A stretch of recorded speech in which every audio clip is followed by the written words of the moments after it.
16వ శతాబ్దం. అది చంద్రగిరి రాజ్యం. ఈ రాజ్యాన్ని పరిపాలించిన రాజు చంద్రసేన మహారాజు. అందుకు ఈ రాజ్యానికి చంద్రగిరి రాజ్యం అని పేరు వచ్చింది. ప్రస్తుతం ఈ రాజ్యాన్ని పరిపాలిస్తున్న రాజు ఇంద్రసేన మహారాజు. ప్రజలను కన్నబిడ్డలారా చూసుకునేవారు. ఈయన అమ్మవారి ఉపాసకుడు. ఈయన పరిపాలనలో రాజ్యం ధర్మం 4 పాదాల మీద నడిచేది. ఈ రాజ్యంలో పాడి పంటలు సుభిక్షంగా ఉండేవి.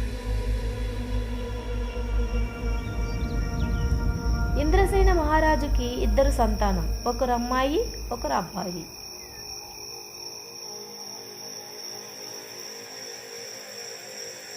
అమ్మాయి పేరు సురభి, అబ్బాయి పేరు విష్ణుసేనుడు. ఇంద్రసేనుడు పాలిస్తున్న రాజ్యంలో ఒక పెద్ద శబ్దంతో ఒక పెద్ద పిడుగు పడింది.